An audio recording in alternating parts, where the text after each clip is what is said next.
नमस्कार शिंगेवाडीकर सर. नमस्कार. माझा एक प्रश्न आहे की तुम्हाला नॅचरोपॅथी आणि आयुर्वेदामध्ये गायीचे महत्व काय आहे व गायीची पूजा का केली जाते? आपल्या जीवनामध्ये गायीचा कसा उपयोग करून घेऊ शकतो याबद्दल थोडी माहिती द्याल का?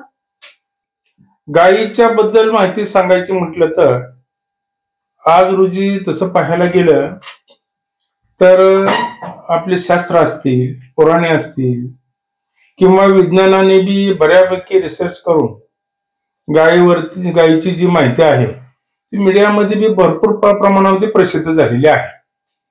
तर त्याबद्दल आपण काही जास्त माहिती देऊ शकतो, परंतु एक सर्वसामान्यासाठी आपण गायीच्या विषयावरती काही बोलू, आपण त्याबद्दल काही हरकत नाही.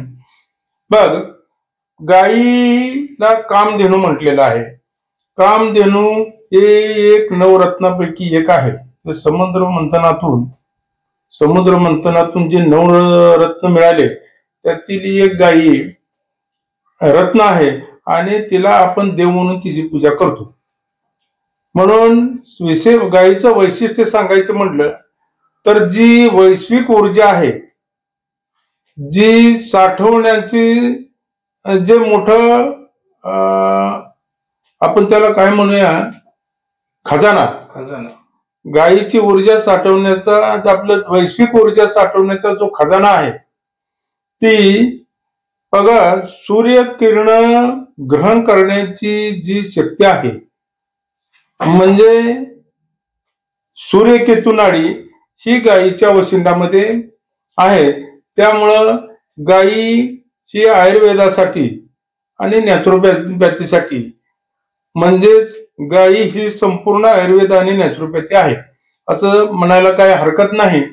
परंतु गायीपासून आपल्याला मानवासाठी जे तुमचे प्रोटीन असेल, मिनरल असेल, ग्लुकोज असेल किंवा इतर सर्व काही खनिजे किंवा सर्व घटक हे आपल्याला गायीपासून मिळतात. म्हणून गायीचं दूध हे पूर्ण परिपूर्ण आहे, पौष्टिक आणि परिपूर्ण आहे. सांगायचं म्हणलं तर गायीच्या वैशिष्ट्यामध्ये आयुर्वेदातील वापरलं जाणारं जे गोरोचन आहे ती फक्त गायीपासूनच मिळतं. ती कृत्रिम तयार करता येत नाही किंवा ती इतर कशातून आपल्याला मिळत नाही, ते फक्त देशी गायीतूनच मिळते.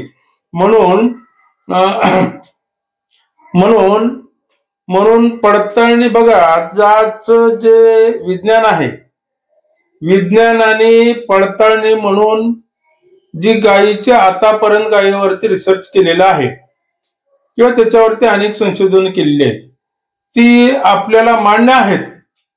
परंतु माझं एक म्हणणं आहे, गायी विज्ञानालाही पूर्णपणे ऍडव्हान्स आहे असं मला अगदी प्रकर्षाने बोलू वाटतं. बघा, गायीचं शेण आहे, गायीचं शेण राहण्यासाठी किंवा शुभ कार्यासाठी पवित्र मानून त्या शेणाने सारवलं जातं. याचं कारण काय असू दे, परंतु वैज्ञानिक शोधामध्ये असं त्याच्यावरती रिसर्च झालेला आहे की जगातील कोणताही व्हायरस गायीच्या शेणावरती तो जिवंत राहू शकत नाही. म्हणून एक उदाहरण द्यायचं म्हटलं तर उन्हाळ्यामध्ये माती तापलेली असते. तापलेल्या मातीवर पाय ठेवला तर पायाला भाजते, परंतु सारवलेली जागा असेल गायीच्या शेणाने तर त्याच्यावरती अजिबात पाय भाजत नाही, थंड वाटते. हा माझा स्वतःचा अनुभव आहे. कारण सांगायचं म्हटलं तर त्याच्यामध्ये उदाहरणार्थ म्हणजे मी माझ्या एका मित्राला ब्लड कॅन्सर झाला होता. तर त्यांनी तो ब्लड कॅन्सर गायीच्या सानिध्यात राहून गायीच्या मलमूत्राने पूर्णपणे त्यांचा तो बरा झालेला आहे आणि आज ते आनंदी जीवन जगत आहेत.